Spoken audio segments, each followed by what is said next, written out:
Okay, so here we are at the last section of Chapter 8. We've covered a lot of material already, and we're at the home stretch here, just finishing up our discussion of solutions. In this final section, we're going to discuss some properties of solutions. So we've talked already about solution concentration and dilution and the various solution reactions. So now we'll just end with some general properties of solutions. One of the main differences between solutions and suspensions has to do with the particle size, and that does result in different properties. So we have to be careful when we talk about solutions that we're actually dealing with solutions. So particle size, distribution of particle, polarity helps us to classify mixtures as either a true solution, which is what we've been discussing, a colloidal dispersion, which is a very, very finely divided small scale dispersion, so it's not a true solution, but it seems to look like a true solution. Milk was an example of a colloidal dispersion. It looks like a liquid that's uniform throughout, but under the microscope you can see there's globs of this and that in different spots. And then a suspension should be pretty easy to tell from a true solution, although sometimes suspensions may have small particles that can almost behave like colloidal dispersions. Alright, so in a true solution, the solute is dissolved as small particles uniformly dispersed throughout the solvent to give a homogeneous solution. You should really have the solute surrounded completely by solvent and either a molecular solvent or ions that have dissociated into their positive and negative counterparts. The solute and solvent particles cannot be visually distinguished, so where I said milk, you can see under the microscope that it has different appearances. A true solution should not be able to be distinguished even under the light microscope. And finally, solutions involve solute particles that are so small they can go through filters and membranes, again, as long as the membrane is permeable to a certain size. If you get a really specific membrane that only allows water, for instance, then that particular solution property may not hold, but in a general filter, a paper filter, or a semi-permeable membrane, the solute particles should be able to transmit. Semi-permeable membranes, again, will allow solvent and very small solute particles to pass, but if you had a larger colloidal dispersion, those particles can't pass most semi-permeable membranes. Alright, so colloids, we've already talked about them. I've referred to them as colloidal dispersions. A colloid has a much larger solute particle size than solutions, so you don't have things truly dissolved at the molecular level, but you have relatively small things that are present in these colloidal suspensions.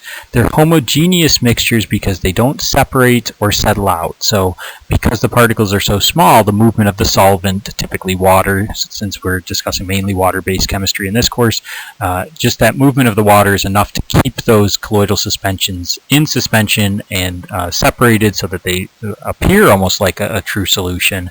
And finally, they have solute particles that pass through filters, but they're too large to pass through those semi-permeable membranes, generally speaking. So colloidal suspensions, if you've done an experiment with them, probably back in middle school or high school, where you pass light through, and if you can see the light showing sort of dust-like particles, that's a colloidal suspension as opposed to a true solution. The light should just pass through without any scattering.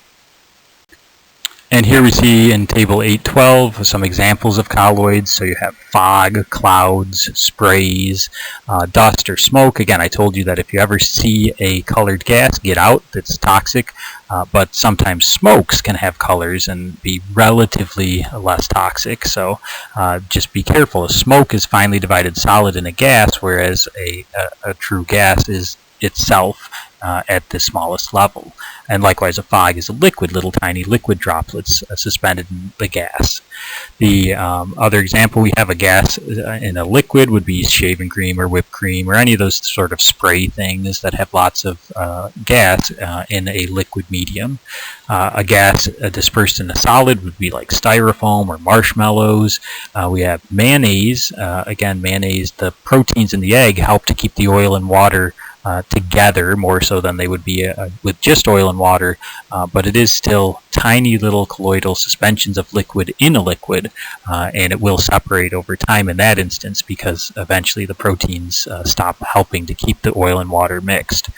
Cheese or butter is another example, this time a liquid dispersed in a solid. And finally, your blood plasma would be a great example of a solid dispersed in a liquid. So there's some examples of the different types of colloids you might encounter. Now, if we talk about the last class that sometimes gets mistaken for solution suspensions, suspensions are heterogeneous, they're not uniform, they are mixtures, but they're not a truly uniform mixture, whereas a colloidal suspension or a colloidal dispersion is suspended and won't come out of solution. Suspensions generally will come out, so they have very large particles that can be trapped even by filter paper and definitely by the semi-permeable membranes we mentioned. They settle out fairly soon after mixing. Again, that's a relative term, but they do settle, which is a behavior that you wouldn't see for a true solution or a colloidal dispersion. And finally, they have to be stirred to stay suspended. So a lot of times the medications that you might encounter, things like kaopectate or calamine lotion, these would oftentimes, or the penicillin, the last example on the slide, if you've gone to the pharmacy recently for penicillin for yourself or a loved one, they mix it up pretty fresh on the spot, and sometimes it takes a while as you wait, and that's because it's going to settle, and by the end of your 10-day or 14-day cycle on it, you probably notice that it's settled if you don't shake it yourself before use. So those are some great examples of some suspensions. They eventually settle again. Sometimes it takes a while, but a true solution and even a colloidal dispersion will not settle. Here in Table 8.13, we see a comparison of true solutions, colloidal dispersions, and suspensions. So you see it's just all in one place. Again, the true solution is divided at the atomic scale. Colloids are somewhat larger molecules or groups of molecules or ions that behave similar to solutions but aren't true solutions. And then finally, suspensions are much larger particles that sometimes you can even see them with the naked eye, but certainly under the light microscope. And here we have some properties of different types of mixtures. So suspensions will settle eventually. Suspensions can be separated by a filter. And then solution particles can go through a semi-permeable membrane, but the colloid and suspension particles cannot. So there's a nice way to see that you could really have a mix of the three substances and separate them by these different methods. Alright, now that we've had some experience with solution properties, let's pause here for a learning check. So in this learning check, we see that a mixture has solute particles that do not settle out but are too large to pass through a semi-permeable membrane. So is this A, a solution, B, a colloid, or C, a suspension? Go ahead and pause now if you need a moment to think, and start back up when you've got your answer ready. Alright, and in this case we're talking about a colloid, right? Because we have particles that don't settle out, but they won't pass through a membrane. So if we had particles that settle out, then we must have been dealing with a suspension. If we have the particles that can pass through semi-permeable membrane, then we're dealing with a solution. A colloid is that sort of in-between territory where it looks like a solution, it doesn't settle out, but it's too large particle size-wise to go through the semi-permeable membrane. Hopefully that was easy and you are catching on here. If not, again, please do some additional study and reach out to me for some guidance. Alright, colligative properties. Now, colligative properties are solution properties. So of those three different solution-like phases we discussed, it's the true solutions that will behave like this. So colligative properties are changes in properties of a solvent when solute particles are added. It does depend on the number of solute particles in solution, and again, there's our keyword, in solution, not a suspension, not a dispersion.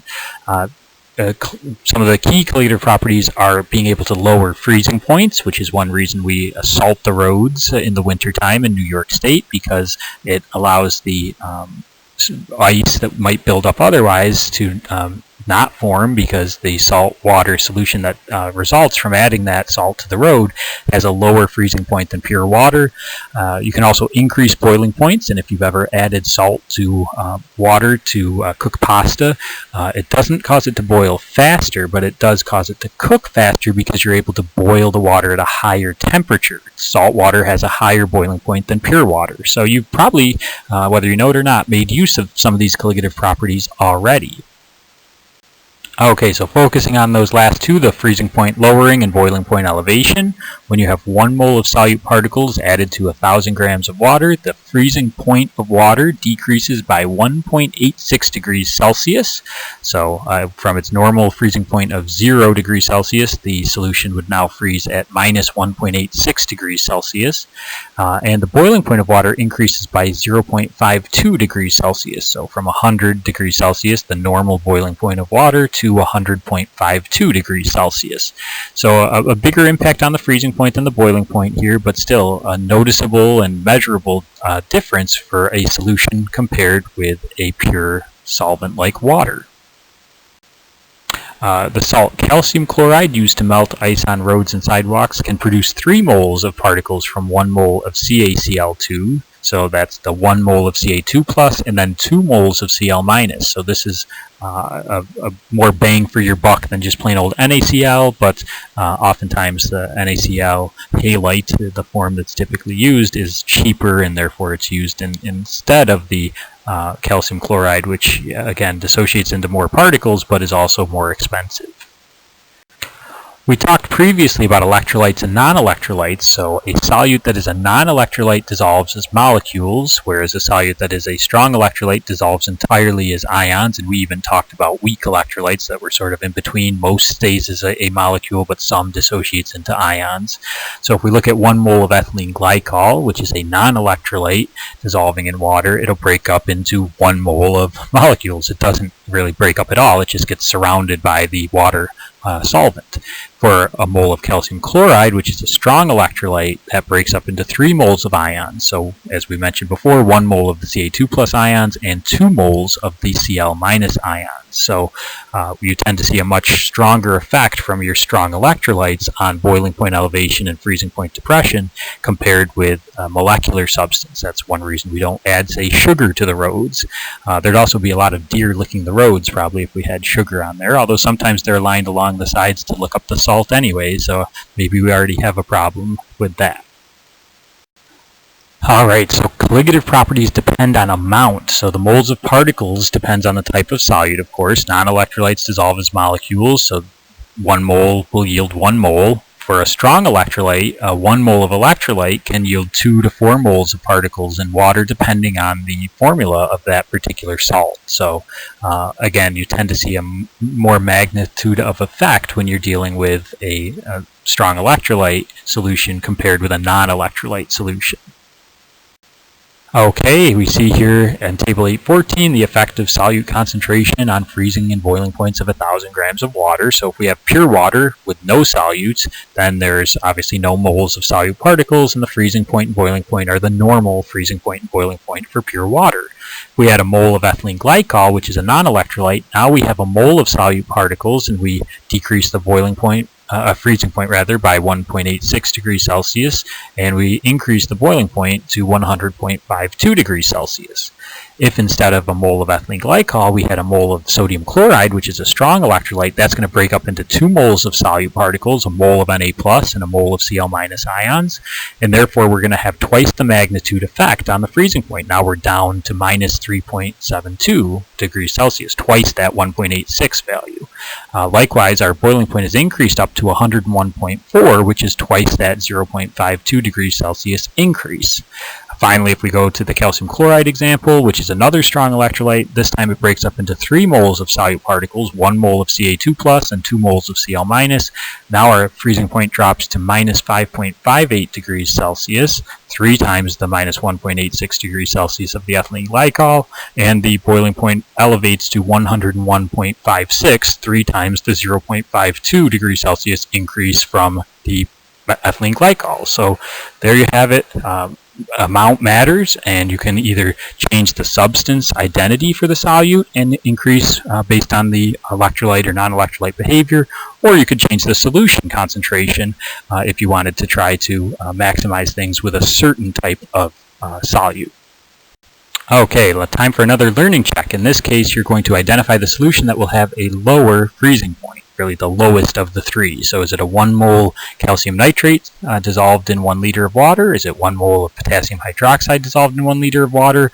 Or is it 1 mole of glucose, molecular substance, dissolved in 1 liter of water? Go ahead and pause here while you take your time to think it out, and start back up once you've made your selection, and hopefully we arrive at the same correct answer. So here we were dealing with 1 liter of water for all cases and 1 mole of solute for all cases. Case C was a non-electrolyte, so that would just produce 1 mole of dissolved solutes. Case B was a strong electrolyte that'll break up into 2 ions only, right? You get the K plus and then the OH minus, the polyatomic hydroxide ion. For A, calcium nitrate dissolves just like calcium chloride did into 3 moles of ions, 1 mole of Ca2 plus and then 2 moles of NO3 minus. So choice A is correct. It produces the largest number of particles in solution and therefore will have the greatest freezing point depression. So hopefully that was easy and straightforward. If not, don't worry, there'll be another learning check later on in this chapter on a different topic, but certainly you could try additional problems on freezing point depression or boiling point elevation and reach out to me if you're still struggling. Another property of solutions is osmotic pressure. So before we talk about that, let's talk about osmosis itself. So in osmosis, water, the solvent, flows from the lower solute concentration into the higher solute concentration across a semi-permeable membrane. So in this case, if we start at the same level and we put that membrane in, the level of the solution with the higher solute concentration will actually rise as more and more water comes to try to equalize the concentration. So finally, after enough time has elapsed, the concentrations of the two solutions will become equal, but the height difference will be noticeable because the more concentrated solution had water go from the less concentrated solution to it. So if they start out at the same level, the level of the less concentrated solution will drop and the level of the more concentrated solution will rise as they become equal. Alright, so here we see an example of that water flow. So we start with pure water on the left side and a sucrose solution on the right side. We have this membrane that in this case won't even allow sucrose, dissolved sucrose through. So that's what I said, is that some solutions you can't even get semi-permeable membrane behavior. So here we have a membrane that's selective to water. Really, that's about the only thing that would flow through it. And we notice as time passes, the water level drops on the left and the sucrose level rises as they try to equilibrate. Again, they'll never quite be equal here if we have pure water on one side and a sucrose solution on the other, but if we had different concentrations of sucrose across the membrane, then we would achieve some sort of balance. So let's look at an example of osmosis in that type of scenario. So here we have a semi-permeable membrane that's separating a 4% starch solution from a 10% starch solution. Starch doesn't truly form solutions, so there's some bad behavior on my part, right? I tell you that a colloid's not a solution, but then I use the term solution. Get used to it. We break our own rules all the time. We just don't expect you to break them. So starch is a colloid. It can't pass through the membrane, but water can. So what do you think is going to happen over time? Well, we give you a hint already that the water is going to flow from the less concentrated starch solution to the more concentrated starch solution. So we've already set it up. Make your prediction, and we'll see what happens over time. Alright, so here it is. The water has gone from the original 4% starch solution, rather, the less concentrated solution, to the more concentrated starch solution by flowing through that semi-permeable water selective membrane. So the 4% solution loses water and its volume decreases. The 10% solution gains water and its level increases, but eventually the water flow between these two becomes equal and we'll end up with a 7% starch solution on either side of the membrane. We will have that height difference in the columns of what was originally 4% and what was originally 10%, but we will end up with the same, roughly the same percentage after the osmosis has been allowed to occur. All right, so that's how osmosis would work if we want it to go its original path, that the water goes from the less concentrated to the more concentrated solution.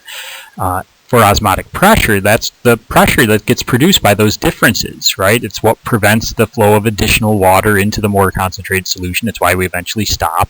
And it increases as the number of dissolved particles in the solution increases. So the more concentrated the solution, the higher the osmotic pressure. Okay, as promised, here's another learning check. So here we have a semi-permeable membrane separating a 10% mass per volume starch solution, and again, it's a colloid, from a 5% mass per volume starch solution, B. If starch is a colloid, fill in the blanks with the statements below. Solution blank has the greater osmotic pressure. Number 2, water initially flows from blank into blank. And finally, the level of solution blank will be lower. So go ahead and just remember the A is the 10% to start, and the B is the 5% to start. Stop us here when you're ready, start up, and we'll see how we all did. Alright, so solution A has the greater osmotic pressure, right? It's the 10% solution.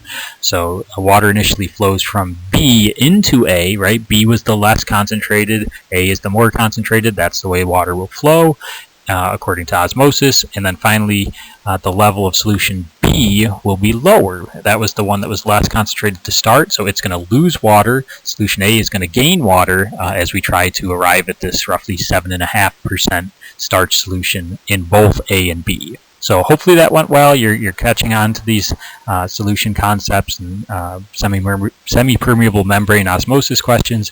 If that's not the case, please do try some additional questions and reach out to me if I can help at all with your understanding. Alright, so let's think about osmotic pressure in terms of our blood. We mentioned that plasma is an example of a colloid, and here red blood cells, which are dispersed in that plasma, have cell membranes that are semi-permeable, so they allow certain things in and out. They don't allow other things in or out, depending. They can maintain an osmotic pressure that cannot change without damage occurring, and they must maintain an equal flow of water between the red blood cell and its surrounding environment. So osmotic pressure is important, right? If we don't obey the rules, then our red blood cells can either shrivel or burst, and either of those cases is bad news for us as we depend on those red blood cells to transport oxygen.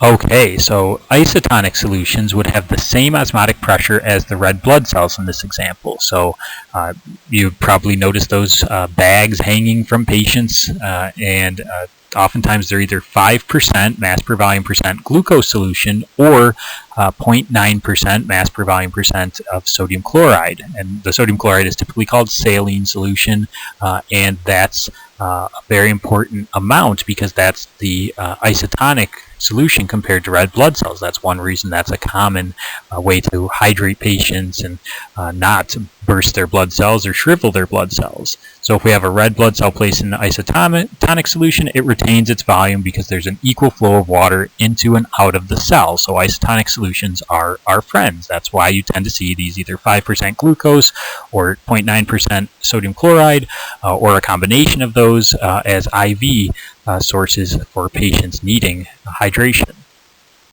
If on the other hand we have a hypotonic solution, a hypo, remember that prefix, hypotonic means it's a lower osmotic pressure than the red blood cells themselves. This will cause water to flow into the red blood cells, and eventually, because our red blood cells can only withstand so much pressure, will cause hemolysis, right? The blood cell splitting. Lysis meaning to split, hemo to deal with the blood. So red blood cells swell, and if the pressure is large enough, they'll burst. And you may have seen this in, again, middle school or high school if you've added distilled water. And so there's some people who think you can't drink distilled water because it will burst your cells. Well, you can drink it because immediately it's diluted in your mouth with all of those dissolved salts. It doesn't taste like anything, so it's not pleasant to drink, and you probably shouldn't drink gallons and gallons of it, but it won't burst all your cells if you drink a cup or two because it'll immediately get diluted and there'll be ions present. What you can't do with distilled water is inject it into someone's bloodstream. There, it will run the risk of hemolysis and destroying their red blood cells. It will have a very disastrous result. So, safe to drink, not safe to inject. If we go the other route with a hypertonic solution, so hyper, higher, so this has a higher osmotic pressure than the red blood cells, that will cause water to flow out of the red blood cells. And this causes crenation, where the red blood cells shrink in size, can't do their function if it's a sizable difference in shrinking, and you get the same sort of bad effect and ultimately a failure of the red blood cell if the osmotic pressure of a hypertonic solution causes severe crenation. So good to have that isotonic solution, the 0.9 weight percent sodium chloride saline solution or the 5% glucose solution. That's great, works very well. Something that's more concentrated or less concentration will cause the red blood cells quite a bit of trouble. And again, if you're doing an IV right into the patient, you're going to affect those red blood cells very directly. Okay, so to summarize, isotonic, hypertonic, and hypotonic solutions. In an isotonic solution, a red blood cell retains its normal volume. In a hypotonic solution, which is again has a lower osmotic pressure, the water will flow out of the the water will flow into the red blood cell out of the hypotonic solution, and it will cause swelling and eventually bursting if it's too great a pressure, hemolysis. And finally, in a hypertonic solution, water will leave the red blood cell, causing it to shrink in what's called crenation. And we have some nice pictures of what a normal red blood cell looks like. Again, normally the red blood cell has no nucleus, so it has that sort of disc shape with the divot in the middle. There's some hemolysis, they're plumped up, ready to burst, and then finally there's some crenation there where they're shriveled in the last case. So hopefully you'll always keep your patients with the isotonic solution and will never have to worry about hemolysis or crenation, especially if I end up being your patient. I don't want that to happen to my blood cells. Another place this is very important is dialysis. So in dialysis, you have solvent and very small solute particles passing through an artificial membrane, or in our kidneys, a biological membrane. When people don't have normal kidney function, we can use these artificial membranes through dialysis. So the larger particles get retained inside. The waste products like urea from the blood can be removed using hemodialysis, which acts sort of like an artificial kidney. So people with kidney disease can continue to function if they get periodic dialysis. Again, it's not pleasant, and depending on how severe the kidney damage is, it could be frequent dialysis, which sometimes is just as bad as succumbing to the kidney disease itself, according to certain patients. So dialysis isn't pleasant, but it is a way to keep people alive, hopefully while they're waiting for a kidney transplant that will allow them to have their body do this on its own all again. So dialysis makes use of these semi-permeable membranes. Okay, why don't we take time for another learning check here. In this case, you're going to indicate if each of the following solutions is A, isotonic, B, hypotonic, or C, hypertonic, again, compared with that blood osmotic pressure. So number 1, a 2% sodium chloride solution. Number 2, a 1% glucose solution. Number 3, a 0.5% sodium chloride solution. And finally, a 5% glucose solution. All of these being mass per volume percents. Just go ahead, stop the video here, and start back up when you're ready to check your work. Okay, so let's see how you did here. So number 1, 2% mass per volume sodium chloride solution. Well, if the 0.9% is isotonic, this is a higher concentration of NaCl, so therefore it must be hypertonic compared to blood. So that's, again, the benchmark. If you weren't sure what to go by, you had forgotten that it's 0.9% for NaCl and 5% for glucose, then you probably had a difficult time of this, but hopefully now it makes sense that, oh yeah, if it's 0.9% for sodium chloride, then this is higher than that and therefore would be C, hypertonic. Number 2, we're 1% glucose solution, and again, a 5% is isotonic, so we're less than that, so we must be B, hypotonic. Choice number 3, B again, because we're 0.5% is less than that 0.9% that is isotonic, so here we must be B, hypotonic again. And finally, number 4, 5% mass per volume of glucose is isotonic, choice A, with the human blood plasma. So again, it had to be either 5% glucose or 0.9% sodium chloride to be isotonic. Anything above those amounts for the respective solutions would be hypertonic. Anything below those amounts for the respective solutions would be B, hypotonic. Hopefully this went well, and if it didn't go well because you weren't thinking in those terms, hopefully it makes a lot of sense now.